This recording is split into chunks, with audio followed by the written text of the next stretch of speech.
Militer Israel kembali dikecam lantaran menggunakan senjata terlarang. Diketahui senjata tersebut mampu membakar tubuh. Bahkan dalam 48 jam, 320 kasus luka bakar terjadi. Dikutip dari Tribun News, pejabat Gaza menyatakan bahwa senjata IDF itu merupakan senjata terlarang internasional. Dalam pernyataan kantor media pemerintah Gaza, Senin 15 Juli 2024, warga yang terkena senjata itu mengalami luka bakar serius. Senjata yang dapat menyebabkan luka bakar tingkat 3 itu merupakan rudal dan bom yang dikenal sebagai senjata termal atau senjata kimia. Dilaporkan, senjata tersebut dilarang secara internasional dan haram digunakan terhadap manusia. Kantor media pemerintah Gaza menyatakan sebagian besar rudal dan bom itu merupakan buatan Amerika Serikat. Senjata-senjata itu menyebabkan reaksi kimia pada kulit yang mengakibatkan erosi kimiawi pada jaringan tubuh.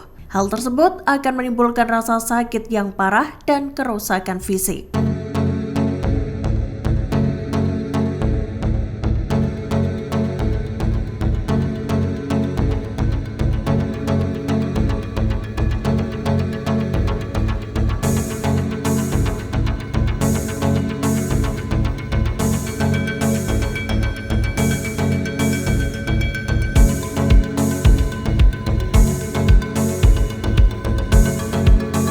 Militan Hizbullah meluncurkan puluhan roket Katyusha ke kota Kiryat Shmona, Israel Utara. Serangan itu dilakukan Hizbullah sebagai tanggapan terhadap serangan Israel beberapa waktu lalu. Dikutip dari Tribun News, militer Israel mengatakan pihaknya mendeteksi ada sekira 15 peluncuran roket dari Lebanon. Beberapa di antaranya dicegat oleh jet tempur pertahanan udara Israel. Menanggapi serangan Hizbullah itu, Israel pun meluncurkan balasan. Pada Selasa 16 Juli 2024, IAF menghantam sejumlah infrastruktur Hizbullah, khususnya yang ada di wilayah Yarin, Aita Ashab, dan Alma Echab di Lebanon Selatan. Selain itu, IDF melesatkan tembakan artileri untuk mengusir ancaman di wilayah Majdal Zone Lebanon.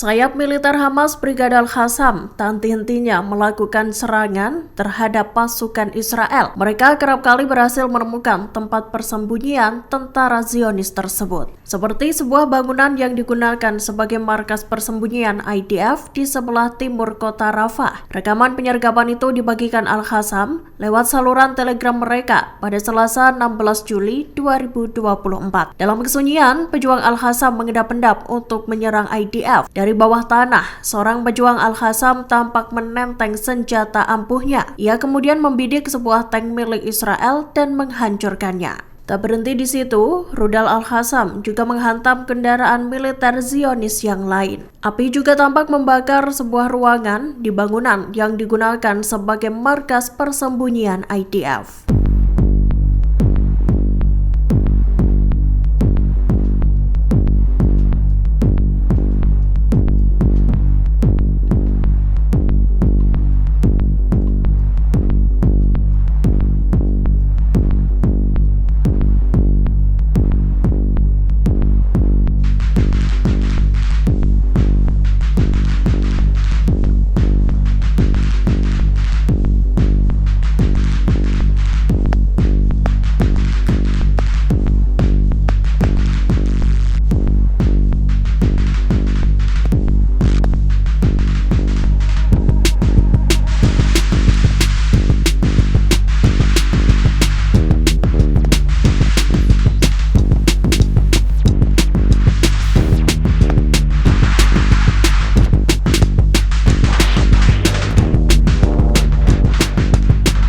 Kapal tanker minyak mentah Charles Lion digempur habis-habisan oleh Houthi Yaman. Rekaman yang menampilkan detik-detik serangan terhadap kapal tersebut dibagikan Houthi pada Selasa, 16 Juli 2024. Diketahui kapal tanker minyak mentah itu menjadi sasaran kendaraan permukaan tak berawak atau USV saat berlayar di Laut Merah. Penyerangan itu terjadi pada Senin, 15 Juli 2024. Dikutip dari Al-Mayadin, USV yang syarat bahan peledak itu menyasar kapal Charles Lion lantaran melanggar ketentuan embargo Yaman terhadap Israel. Kapal tersebut digempur karena memasuki wilayah pelabuhan Palestina yang terlarang. Asap tebal langsung membumbung selesai USV tersebut mengenai sisi kapal. Kobaran api dengan cepat merambat dan melalap setengah badan kapal tanker minyak mentah itu.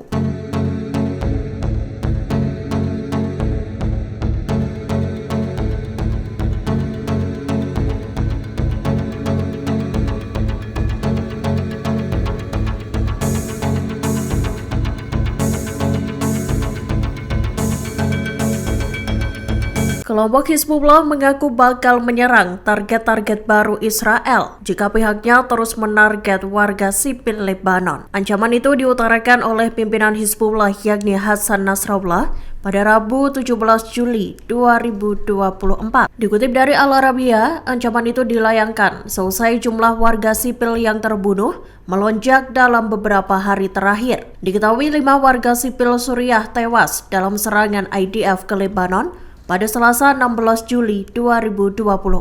Dari kelima korban, 3 diantaranya adalah anak-anak. Meski begitu, Israel mengatakan bahwa pihaknya tak menargetkan warga sipil. IDF menekankan bahwa mereka hanya menyerang militan Hizbullah dan infrastrukturnya. Namun pernyataan IDF itu berbalas ancaman dari Nasrallah. Ia mengatakan Hizbullah bakal meluncurkan rudalnya ke pemukiman-pemukiman yang sebelumnya tak ditargetkan.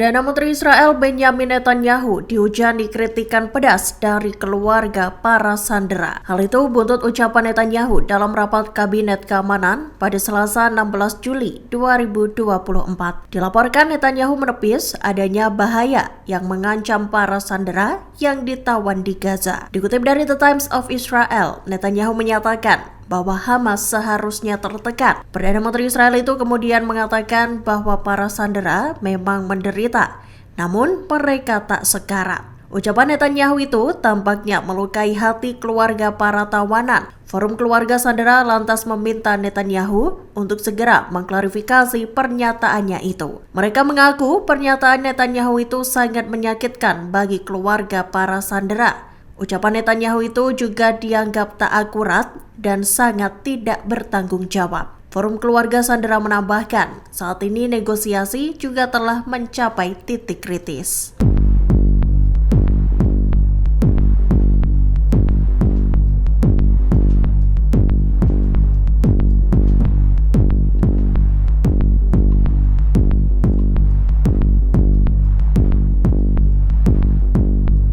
Turki mengutuk penghancuran satu-satunya rumah sakit kanker di Gaza yang dilakukan oleh militer Israel. Diketahui IDF menarget rumah sakit persahabatan Turki Palestina di jalur Gaza. Kecaman Turki itu sejalan dengan kritik terbaru Ankara terhadap serangan Israel dan kejahatan perang yang sedang berlangsung. Dikutip dari Tribun News, beredar potret pasukan Israel berpose di depan rumah sakit tersebut. Sebelum dihancurkan, IDF menggunakan fasilitas medis itu sebagai pangkalan militernya.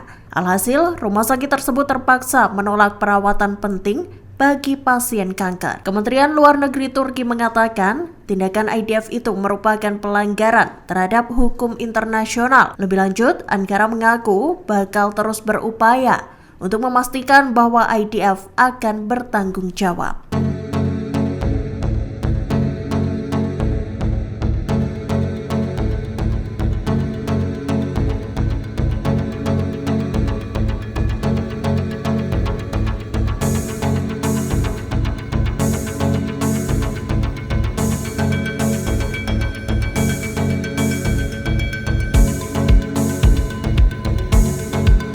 Download Tribun X sekarang.